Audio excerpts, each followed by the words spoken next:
কর্মচারী আছে, আর আছে বড় বড় বংশী বন্ধু। এই কে আছে? আমার মদ নিয়ে আয়, মদ। আমার হাতে খেলার বোতল, আপাতত আমি ছাড়া আর কেউ নেই দাদা, তাই মদের বোতলটা আমি নিয়ে এলাম। সুমিত, আমার অর্ধেক সম্পত্তির ভাগ আমি তোর নামে লিখে দেবো। তাই নাকি? তাহলে বলো আমাকে কি করতে হবে? তোকে সাগর সঙ্গীতের পড়ানোর উপর একটু লক্ষ্য রাখতে হবে। আমি পারবো না। তোর এত সাহস? হবেই তো, তোমার হাতে খেলার পুতুলটা যে আজ মানুষ হয়ে আছে। কি বলতে চাস তুই? এখনো সময় আছে দাদা, এখনো তুমি তোমার পাপের পর থেকে ফেরো না, দিদিকে জামাই বাবুর কাছে পাঠিয়ে দাও। না, না, না। তুমি তোমার ভুল স্বীকার করো। আমি বিজনেস ম্যাগনেট, আমার জীবনে ভুল নেই। তোমার পায়ের তলায় মাটি নেই, টাকা আছে, সোনা আছে, তোমার জীবনটা ফাঁকা হয়ে গেছে। কি বললি জানোয়ার? লাঠি মেরে আমি তোর মুখ ভেঙে দেবো। তুমি যদি আমার দাদা না হতে, তোমাকে আগে আমি লাঠি মারতাম। তুমি একটা বাস্তু, তাই তোমার সর্বাঙ্গে আমি ছিটিয়ে দিয়েছি আমার সারা জীবনের ঘৃণার ভূতঘাত।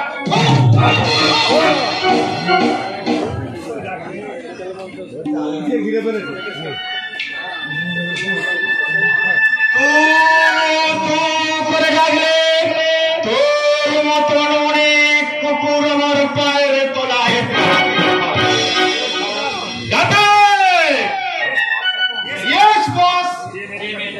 যে মেয়েটাকে আমি আমার টাকার টনিক খাইয়ে 7 দিন আগে আমার রক্ষিতা করে রেখেছি, তুমি তাকে আমার বাগান বাড়ি নিয়ে যেতে পারবে? টাকা ছাড়লে আমি সব পারবো। আমার বাগান বাড়িতে খসখসে পর্দাটা নিয়ে দেবে, যাতে আপনাকে আর আপনার রক্ষিতাকে মশাই না খায়, তার জন্য অডবাস নিয়ে আসবো তো স্যার। অফকোর্স। হ্যাঁ, আর একটা কথা, ওটা পুরো বেশ্যা হয়ে গেছে। এবার চাঁদ উঠবে অমাবস্যার শেষে, তাকে একটু চোখে চোখে রাখবে, দেখবে সে কেমন নাচতে গাইতে পারে।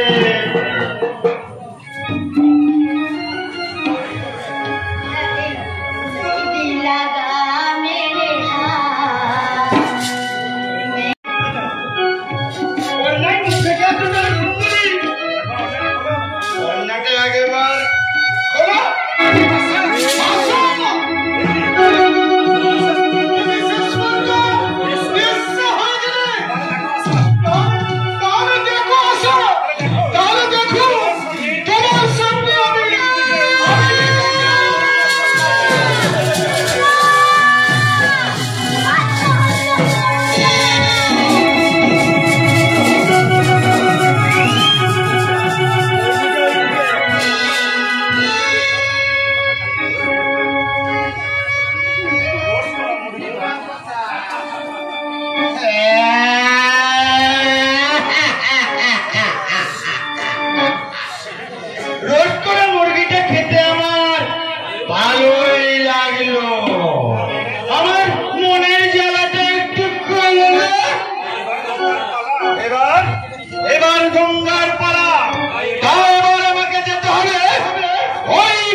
ভালো ছেলেটা গেল কোথায়?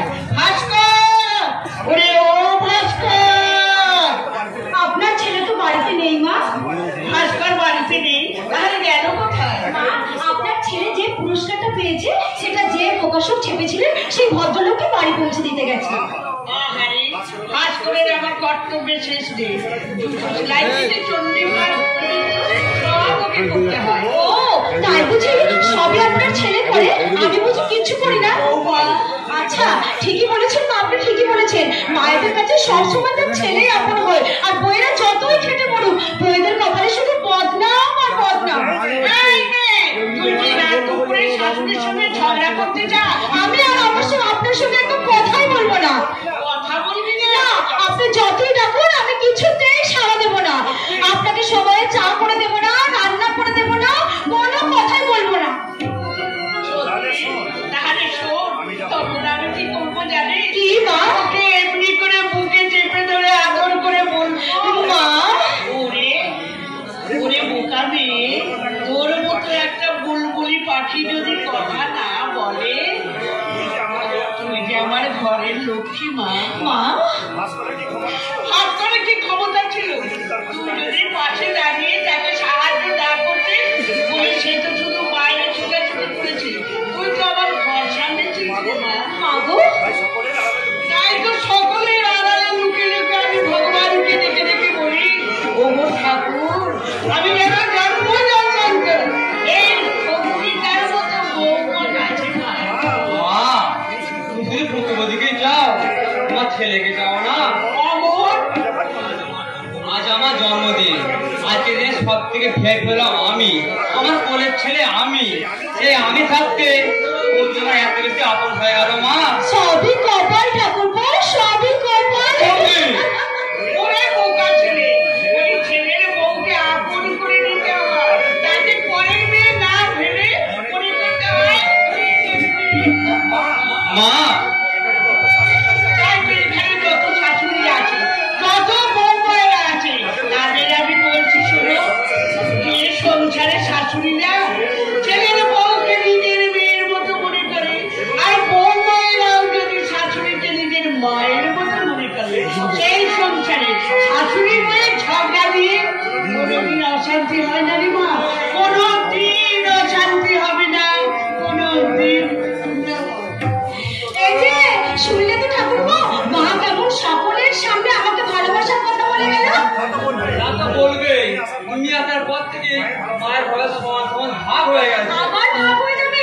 যখন তোমার একটা বউ আসবে তখন মায়ের ভালোবাসা আবার ভাগ হয়ে যাবে, তখন কি করবে ঠাকুরপো? আমি বিয়েই করবো না। তাই বুঝি? বেশ, দেখা যাবে আর তো মাত্র কটা দিন, তখন আবার বলবি না তো একবার না কিনেই খাইবো। সে বলি তুই যত যাই করো, বিয়ে আমি করবো না, কিন্তু যদি মায়ের কষ্ট হয় আর তুমি যদি দেখে শুনে একটা ভালো মেয়ে দেখে দিতে পারো, আর দাদা যদি বলে এই অমর তোকে এই মেয়েটাকে বিয়ে করতে হবে, দাদার কাছে কাই ফেলে দিতে পারি বলছি। ওরে শয়তান, মনে মনে এত প্ল্যান। দাঁড়াও, আজই তোমার দাদাকে বলে তোমার দেখাচ্ছি মজা। বলছি না, দাদাকে বিয়ে কথা বলো না, তারা সময় হলেই বলবে, আগে আমার বিয়ের সঙ্গে সঙ্গে যাওয়ার সেই নিজবারের জন্মটা হোক, ভেবে দেখবো। Good night.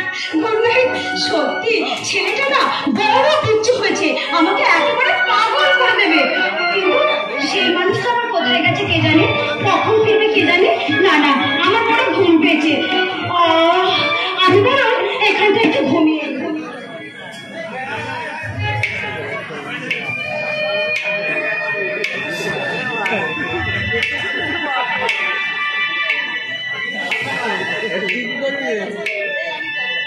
ঘুমিয়ে গেছে, ভাস্করের বাড়ির সবাই ঘুমিয়ে গেছে, শুধু লেবু গাছের ঝোপের মধ্যে জেগে আছে আমি এসেছি এই ভাস্করের জীবন থেকে হারামজাদি মেয়েটাকে সরিয়ে দিতে, মেয়েটাকে শেষ করে দেবার আগে ওর যৌবনটাকে একটু চেখে দেখার জন্য ওকে আমি তুলে নিয়ে যাব আমার বাগান বাড়ি।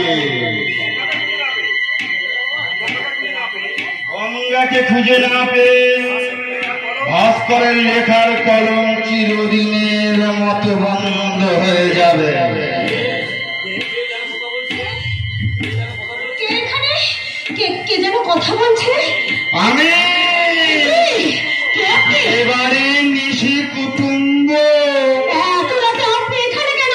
কে আপনি? জানতে পারবে, একটু পরেই সব জানতে পারবে কে আমি, কেন আমি, কিসের জন্য এসেছি আমি। আমি তো আপনার কথা মানে কিছু বুঝতে পারছি না। বেরিয়ে যান, আপনি এই মুহূর্তে এখান থেকে বেরিয়ে যান, চলে যান বলছি। যাবো তো বটেই সুন্দরী, তবে একা নয়, তোমাকে সঙ্গে নিয়ে যাব।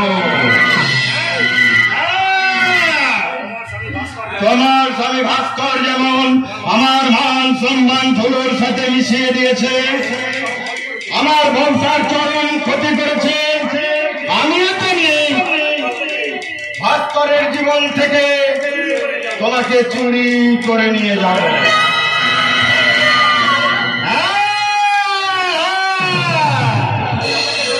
তোমাকে খুঁজে না পেয়ে ভাস্কর পুরো পাগল হয়ে যাবে, আর সেই আনন্দে হাসতে হাসতে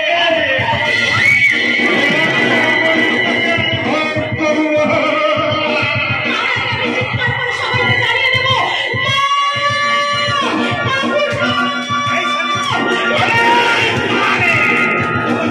খবরদার চিৎকার করবে না।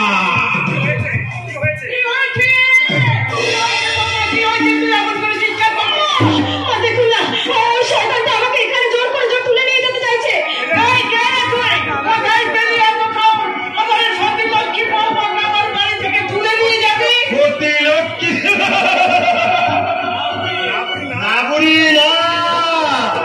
এই সতী লক্ষ্মী বউটার আসল পরিচয় তোমরা কেউ জানো না, কারণ ভাস্কর তোমাদের এর আসল পরিচয় দেয়নি।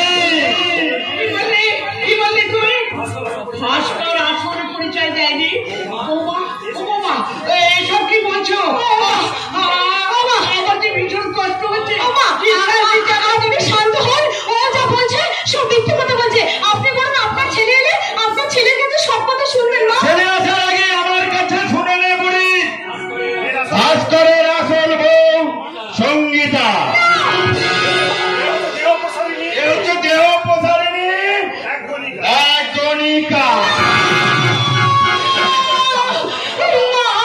এর নাম গঙ্গা।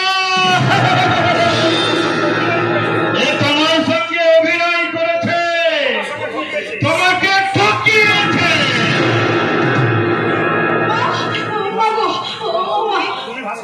তুমি ভাস্করের আসল বউ নও, তুমি দেহ প্রসারিণী গণিকা। তোমার নাম গঙ্গা। তুমি ভাস্কর আমাকে মিথ্যা কথা বলে ঠকিয়েছ না, আমার সঙ্গে তোমরা অভিনয় করেছো। না না বাবা, আপনি একটুখানি শান্ত হন, আপনি ওর কথা বিশ্বাস করবেন না। খবরদার তুমি আমাকে ছবে না, চলে যাও, আমার সামনে থেকে চলে যাও।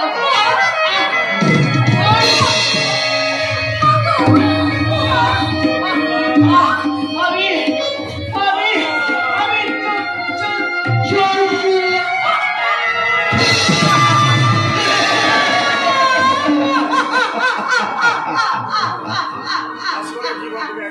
ভাস্করের জীবন থেকে একজনকে সরিয়ে দিলাম। শয়তান জানোয়ার, একজনের জীবন শেষ করে দিয়ে হাসতে তো লজ্জা করছে না রে জানোয়ার। তুই মানুষ না রাস্তার খেপা কুকুর? এ, আমি খেপা কুকুর? তাহলে দেখ এই খেপা কুকুর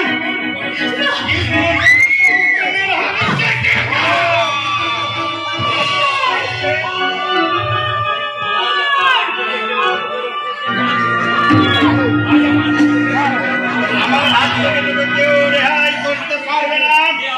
আসবে হাতে আমি গুলি করে মারবো। কি আছে বৌদি? এই জানোয়ার, আমার বৌদি হাত ছেড়ে শুয়োরের বাচ্চা, সামনে থেকে সরে যা বলছে। এই পুরোহিত বেঁচে থাকতে এই মন্দির থেকে তুমি দেখে দিয়ে কখনোই নিয়ে পারবা জানো?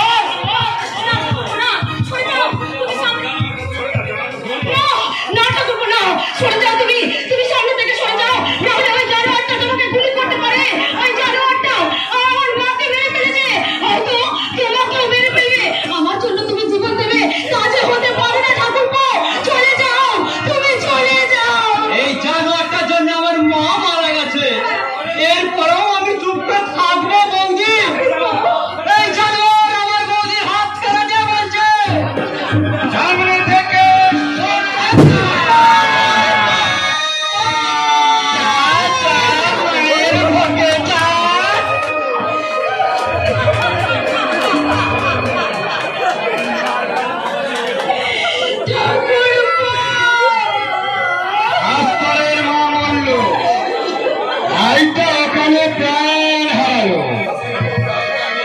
ভাস্করের বউটা অজ্ঞান হয়ে গেছে, ওকে তুলে নিয়ে যাব।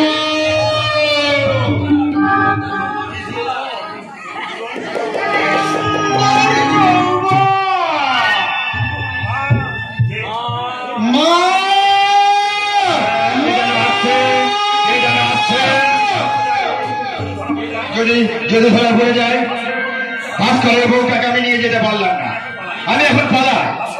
ভাস্করের জীবন থেকে ওর মাটাকে সরিয়ে দিয়ে ওর উপন্যাস লেখার হাতটা চিরদিন